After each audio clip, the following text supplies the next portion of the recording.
Hello and welcome to the third episode of A Divine Twist, a podcast to just have real, raw, authentic conversations with the amazing humans who have been chosen for this thing that's called cervical dystonia. So I'm so excited to welcome TK to this conversation. Thanks for joining us today. Oh, thanks for having me. It's an honor. Yay! I just love how the universe this is one of my favorite things about cervical dystonia, TK, is the amazing humans that we get to meet, right? Like, I probably never would have met you if it weren't for this thing we call cervical dystonia. So I just want to express my appreciation and gratitude for this thing and for you and for taking the time and Lord knows the energy to come show up on the camera so that we can just let people know a little bit about our stories, right? And I do need to share the disclaimer that nothing that I ever share on this show is meant to be perceived or taken as medical advice. I advise you to please always connect with your providers, whomever they might be. And these are just personal experiences that we're sharing on this show. So thank you for that. So TK, how did you receive your dystonia diagnosis? Well, that's a bit of a tricky one. Um, so I actually fell on my head at the beginning of December 2016, and it kind of jammed my head like this over here.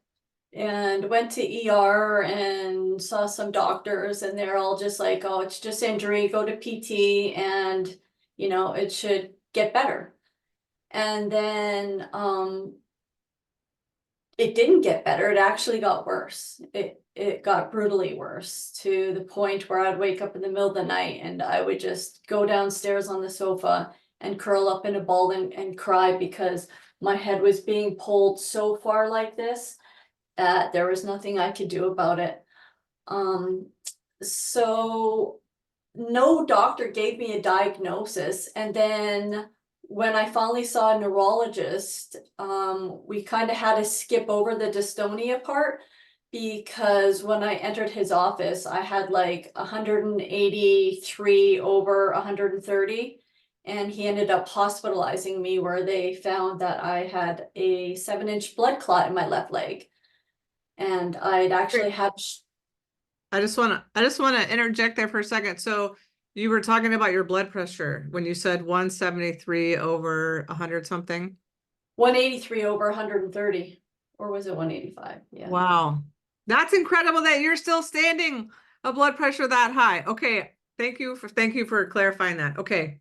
So, I became very sick, and that summer I went through, I survived 7 cryptogenic strokes. They didn't know why I was having strokes, and so dystonia became irrelevant to them at the moment. So then it wasn't until um late, no, it wasn't until probably, yeah, the December 2018 when I went to the Mayo Clinic Mhm. for other issues that I was diagnosed with cervical dystonia, and that I should go to a specialist that they referred to me in San Diego to get Botox to help with it, and that there's nothing they could do about it. All I had to do was I needed to learn how to deal with it and manage the pain. Okay. So I just want to make sure. Did you fell on your head? Did you say 2006? 16. Oh, 16. Okay. So 2 years of all kinds of symptoms and suffering, it sounds like. Um, did they tell you? I mean, you had a lot of things going on, what the cause was of your cervical dystonia. It was the trauma I took when I fell on my head. Got it. Okay. So what, TK, is the hardest part? I know that you have multiple things going on. If we were just to narrow it down to the cervical dystonia, I mean, it sounded like it was miserable. You would curl up in a ball on the couch, right? Because you couldn't sleep. And of course, there's the emotional aspect. What is the hardest part of the dystonia for you? that it is absolutely relentless. It is exhausting. It used to be 24/7, nonstop. The only time I got relief was when I finally fell asleep. So can you just clarify for the audience when you say relentless, because again, people that don't have this, could you just describe which part you're referring to? Is it So the it's my neck. Like you can, if I pull my hair back, you can see this beefcake. Can you see this muscle? Oh yes. Mm-hmm. Yeah, that's what has happened over the time. And it's constantly pulling and twisting and forking and wanting to do this nonstop. Mm-hmm. And I have to mentally be like, no, Mm-hmm. stop it. Mm-hmm. But it's just like you can see it, it's going, and I've worked really hard with neuroplasticity techniques Mm-hmm. over like 3 years Yeah. to get my head to this is where it was. And if I wanted to talk to you prior, I would talk to everybody like this Oh yes, the because sensory trick. Yes. yeah, because well, it was sensory, but I was actually using it as resistance. So as I'm sitting here, I'm like with all my might pushing, and it's like a fight. My neck is fighting, and I'm pushing this and inside I'm just like, hey, how's it going? This is good. This is great. And I would have to push my head over to look left because before I couldn't look left. I Yeah. actually labeled it. It was like I was here and then I could get to here and then I could never look left because it felt like there was this invisible wall, Oh which yeah. was like the worst thing I could have ever done. You know, I labeled my own self, the doctors did, and I said there was this invisible wall, and then Hmm. poof, out is just like, oh, then the body's like, oh, there's a wall there. You can't turn past there. And so Interesting. it was a interesting battle. So relentless. Uh, so these are just the words that are coming out, and having this myself, I could definitely resonate. So relentless, and then use the word fight. It's and also when you're describing, it's literally your head is wanting to with such a strong force. I love the word beefcake though. That's a very loving term that you It gave me, was a Kayleen. I love that, TK. Beefcake. Like let's celebrate our beefcake muscles, right? And how you have with a lot of work, right? One of the things that was literally like a symphony that my body and mind recognized and loved when my doctor said, just let your head do what it wants to do. And I was like, oh my, it was like, oh, I can just relax because we literally get into this mental battle and this physical battle, right? Of trying to not let it go where it wants to go. And so I love the words relentless and fight because it's so visceral. That description, it's it's so on point. And so for people listening or for people who don't have this, another, I think a good descriptor is imagine the worst Charlie horse you have ever felt in your entire life, and it's around your neck 24/7 and it never shuts off. So That's a good way. I've never heard that one described that way, and that's what it's like. yeah, so most people have had that Charlie horse that wakes them up in the middle of the night in your calf muscle, and you're like, oh, what is this? And how do I make it stop? Because it's literally so overwhelming. So thank you for sharing that, TK. And Except for people with Charlie horses, they usually scream and they're like ah, and it's like people with dystonia where we have it 24/7. We just can't be screaming, or they're just gonna think we're crazy. exactly. That is a really great point. Thank you for sharing that, TK. Now, what makes your symptoms or your dystonia worse? Definitely 100% when I'm out of alignment, like physically my spine is out of alignment. So when my atlas is out, which is the top vertebrae of our spine, when that's out, it's like 100 times worse. Okay. And because of that, then all the muscles that are around here, when it's out and everything's out, the muscles are even pulling even more and have more control, and it's a harder for me. So Well, sure, because your muscles are trying to stabilize your spine, right? So does are there things that cause your atlas to get out of alignment easily? Like, is it a certain movement or is it just happen a lot? The dystonia causes it to always, for me to be unstable. Got it. So it's always like before I could go to 3 times a week to the chiropractor. And just recently I've gone from twice a week to once a week, and now I'm trying to push that to 2 weeks. Sure. Mhm. But Okay. it's like that and anxiety and stress. Anxiety and stress also really just like when it just takes over. Sure. Makes a lot of sense. I mean, it's at least in my experience being a nurse for 26 years, stress exacerbates any condition, right? It just turns up the dial on the symptoms, the discomfort. So I think that is it's so common with all things, especially at least in my experience and the people that I've talked to. It's like you can literally see, physically see, and I've heard people talk about this when they're in social situations. If let's say somebody has a head tremor with their cervical dystonia, and or they just when they're around other people, it becomes more physically obvious. Their head, like it's like it wants to twist more, or it's more, and it's just like, really? Come on, man. What can't you just help me out here? So um I know that the people who have this who are listening are saying yes, yes, yes, yes. I can totally relate. Now, hopefully there are some things that make it better for you. If so, what is that for you specifically? Well, being in alignment, number one. Um, Number two, the best thing that I've done for myself was learn about neuroplasticity and start to realize that even though I have no control over it, I used to think I had no control over it until I learned about neuroplasticity. Then it was just like all the mindset to be like, okay, well, if we can change our thoughts and the thought process, then maybe I can change physically my body, right? Because at one time my body never used to be broken. I was healthy. So all that information is still stored in our brains, right? And maybe there was like an earthquake and now the bridge is broken to for the signals for my neck to know where normal is to Sure. hear. Um, so yeah, it's helped me realize that I have a choice.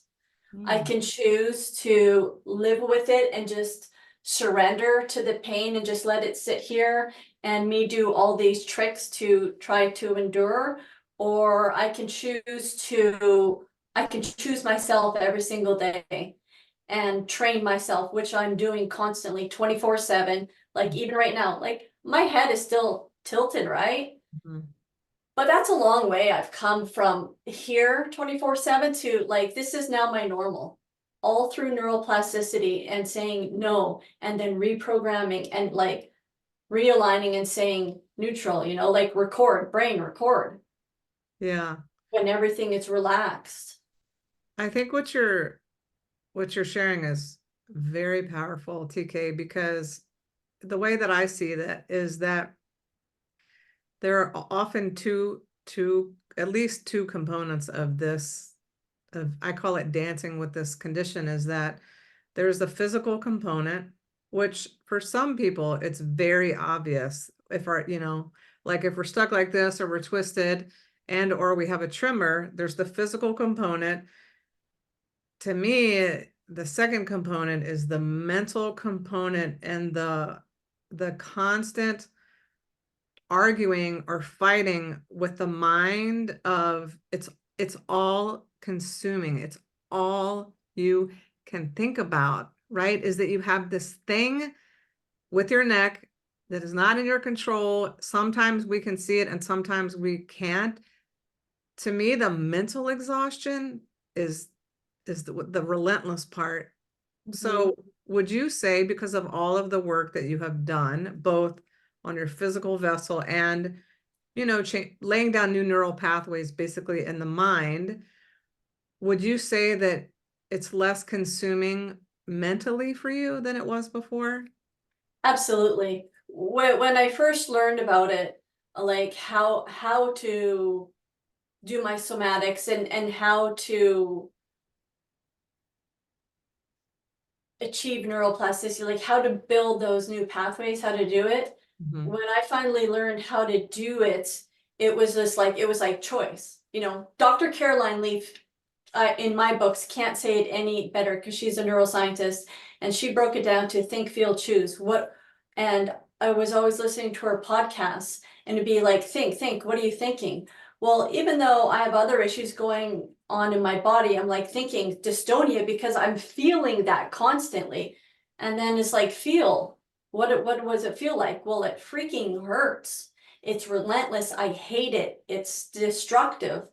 Choose, get to choose. Do I get to choose to let it keep, taking over my life, or am I going to reclaim my life and I'm going to flip that story? And when I realized that, now I'm not kidding, 10% of my dystonia went away.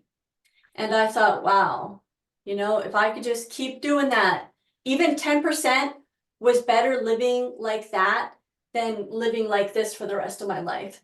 And when I started doing neuroplasticity techniques, I didn't know that you should really only do it for like a half an hour, 15 minutes at a time. And I was doing it 24/7 because my dystonia was 24/7. I'd be like, nope, nope, nope.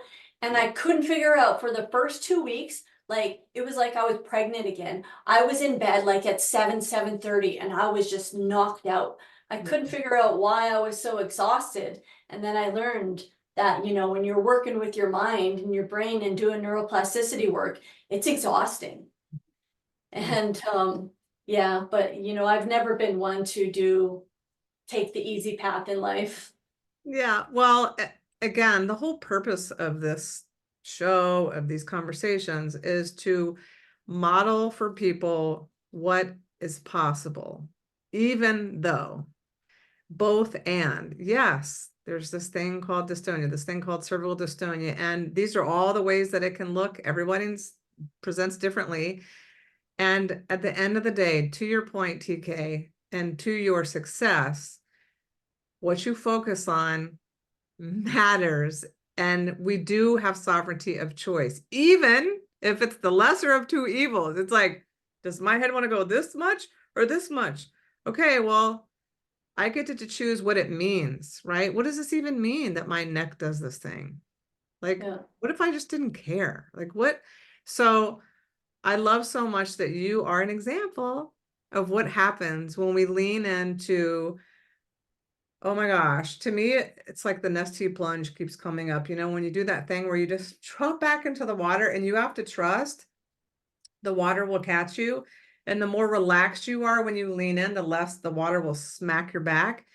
And so our natural tendency is to fight and to push against things sometimes, especially when they're not our idea. None of us wanted to have this, right? It's just when we can figure out a way to make friends with it, in my experience and speaking to lots of people, things start to change and shift when we change our perspective about it, right? So I Yeah. just, again, I commend you and I thank you.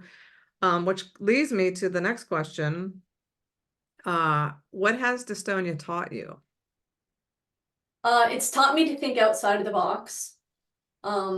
You talked about water, right? And it brought back a memory in the beginning, that we have a pool in our backyard. And when I went in the pool, I would get relief from my dystonia. I would get relief from a lot of things. And I was just like, so I actually started working out in the water because it was easier, because our body floats. And so all these muscles get a chance to relax. And when I get a chance to relax, then I can concentrate on resetting my alignment. Mhm. And I also learned about like flow state. So I don't know if anyone else with cervical dystonia has experienced this, but for me, it is when we get our body in a flow state. So like I had to start rock climbing literally to saved my health and my life, which is really weird. And when I got on the wall and both hands and feet are on the wall and I'm up climbing, guess what? 100% goes away. Everything. My dystonia, my nausea, my dizziness, the sickness, it just everything works because the program to stay on the wall is like, fight or flight. It's Mhm. just like stay alive because if you fall, you're gonna die. Well, Yeah. I'm harnessed in, but that's the way the brain works. And Mhm. if you can find anything to put your body into a flow state, whatever makes you happy into a flow state, then do it. Like Mhm. sometimes even watching TV, I can get into flow state and just get lost. And then there's like, that relax. Yeah, it literally is that. It's like full surrender. Oh, I love the rock climbing analogy and the water, and it's making me think of something that Source is wanting me to share. There's something called a deprivation tank, or also called a float tank for people maybe Oh, who've never heard of it. love those. It's basically a very small. If you have claustrophobia, I do not recommend it. However, they are making them bigger these days. So anyway, a float tank is and also sensory deprivation is a tank that you get in that has a very small amount of water and Looks like a thousands of spaceship. pounds, yeah, of salt, so that if you get in it, your body will float. And to your point about being in the pool, when we don't have the effects of gravity weighing down on our body and having to hold up our head, I mean, the head is so heavy, and it's sensory deprivation, which means it is pitch black in there, and it is so cool. They recommend that you wear earplugs. You can hear your own heartbeat, and it's literally, to me, it's like a metaphorical, like being in the womb. It's so supportive, and this just by nature, salt is very healing, right? All these negative ions, and so um, something cool to check out to really support dystonia. Anyway, that just came through that I was supposed to share. So thank you for bringing up the pool and the water, Yeah, TK. I agree because I actually used to go to, well, I still go to float spas for that when, and I would go into it and do my meditation and do my neuroplasticity work because things were releasing, right? And Mhm. it's crazy, like how much toxin and energy would release from my body when I was in full relax mode. Like Yeah. I would just have these like violent jerks and it Mm. would be like it almost wake me up. I'd be like, whoa, what was that? Yeah. They're Yeah. wonderful. Yeah. They're kind of spendy. However, I mean, it's a nice reprieve from this chronic constant dystonia.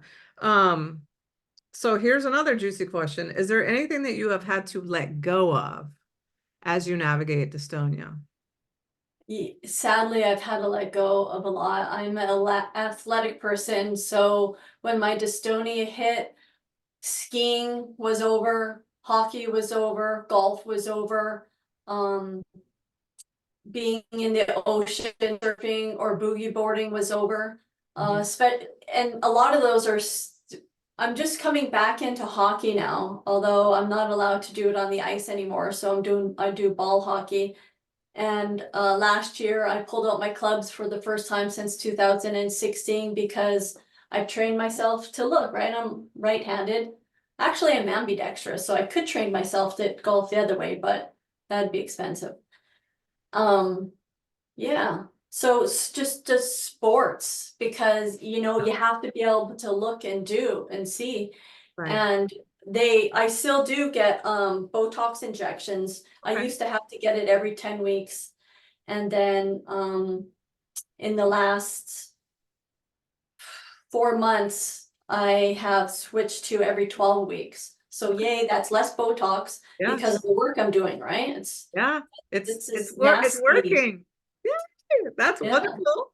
Okay. But So, when you have Botox, then it's like if I was to lay down like this, I I can't lift my head up, oh, sure. right? Yeah. And so if I'm like in the water trying to surf, you got to be able to lift your head up to Yeah. see it, and I can't do that. So Yeah. I'm hopeful that one day there will be no more Botox in my neck. Yeah. I see that for you, my friend. I see that for you. Um, okay, so this is another one of my favorite questions. if you had to do this all over again, let's say that you go to bed tonight and you do not have cervical dystonia, and you wake up tomorrow and it's like, hey, TK, here you go. Here is this cervical dystonia. Is there anything that you would do differently?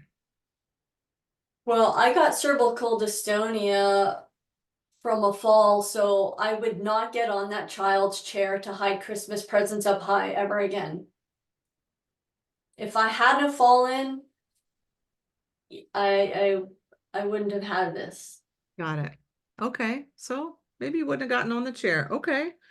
What do you wish people would know or understand about dystonia?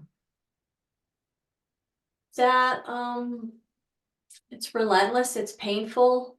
We have to endure nonstop. Sometimes people look at us like we're freaks or something, and we can get treated differently. I've been treated differently in a job interview because I thought I was like hiding something or I was nervous because I also have tremors and tics, right? Mhm. Um, so sometimes just the world can be really cruel to those who are suffering. Wow. I couldn't agree more. Now, my last question, TK, is what is one tip that you could share for someone? Let's say, well, maybe they're new to dystonia, or maybe they've had it for a really long time and they're just looking for a nugget or a pearl of wisdom. And also the person who may be the loved one of somebody that has cervical dystonia. Could you share a tip that you wish somebody would have shared with you, and maybe let's say your partner, to help you navigate this wild journey of dystonia? Yeah, without a doubt, I would, and I'm not saying this because I am a coach, but I would get a wellness coach who has had cervical dystonia, who is challenging it and beating it to so that we can teach others, I guess if you want to call them tricks, how to reprogram our own brains using neuroplasticity. I think it's the most powerful thing, not only just to help the dystonia, but any disease or any limitations that we have. Beautiful. And what about, let's say someone's watching and their spouse has dystonia. Is there something that you could, share with them that would help both parties, right? The person that's doing the caretaking and also the person supporting the person who has a dystonia. For me, it would be nice, if the spouse would be more like hands-on and be like, hey, if it's the neck, hey, honey, let me rub your neck, because that does help. It relieves, it takes our mind off of stuff. And when you're in pain, sometimes you just need that release and that someone to dig into the neck where I don't have to pay a therapist, or you get one of those jockeys that like just Yeah. do the machine and hold it, because we can't do it ourselves. Because if I try to do my own neck, like I'm squeezing all the muscles and I'm defying everything and breaking what I'm trying to fix, right? So if I can relax and a spouse can work on me, Yeah. So it sounds yeah. like what you're saying is, for those who are listening, you don't have this and your partner does, just offer to start massaging their shoulders and make sure it's okay, and they will probably really love it. I love that. The Um, feet's nice too, oh, everything. reflexology. Yes, and reflexology, everything is in there, right? Release. I go to acupuncture for that, Yes, and it's, yeah, just love absolutely. your spouse and have empathy. The amount of pain that they're constantly in, but they're still smiling and making their dinner, and you know, we put up a front Mm. that so that maybe our spouses aren't always seeing our suffering, because if we're always like, oh, or in pain or complaining, like that's just going to make it worse for us. Yeah. So you got to find a true happy place where you find the balance Mm. to I, live with it. I love that. Um, any final words that are just want to come through you about your life, this dystonia, your experience with this, that you want to share before we wrap this up, TK? There's a lot of people out there with dystonia and other diseases that are sitting in the shadows. They feel alone, they feel broken. They feel like not seen. And I'm just here to say, like, I'm a voice for the vulnerable to be like, fight. There are things out there. They say there's no cure, but man, if you can learn about neuroplasticity, there is a cure. Mm, And that they're not alone out there. They're not suffering. And I hope that, you know, this is a huge success and these can get out there to the other people in dystonia who are searching for answers and aren't finding hope, so that people like you and I can be a breath of hope that their future can get better, that the pain can get better. mm. Yes. Oh, you're gonna make me cry on my own show. Do it. Oh my gosh. Okay. Well, yes, I think that's so important. And that's another reason why I want to just bear witness to people exactly where we are on our journeys and to share the highlights of what's possible when we really trust and we nesty plunge, we surrender, because I do believe with every cell of my being, we always have the blueprint for healing and wholeness, and it doesn't matter what happens for us.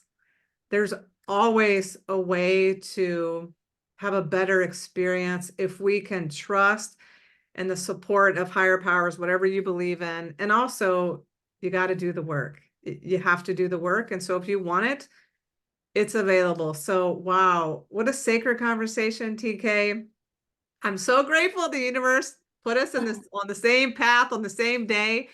And I trust that this is going to help at least one person with dystonia and maybe a partner. And so I really, really, really acknowledge you. I celebrate you and all of the enlightenment that you have discovered and received as a result of doing the work. So thank you. Well, thank you for having me, and thank you for, you know, listening yourself and building and creating something like this for people out there. Mm. It's going to be really powerful, and I'm just Wonderful. thankful that there is an outlet. Thank you. Thank you. Oh my gosh. Okay, so please, if you're enjoying this content, give it a thumbs up, subscribe to the channel so you know when new things are being dropped. And I appreciate you and I see you. And remember, you are awesome. Okay, Are awesome. ciao. Bye.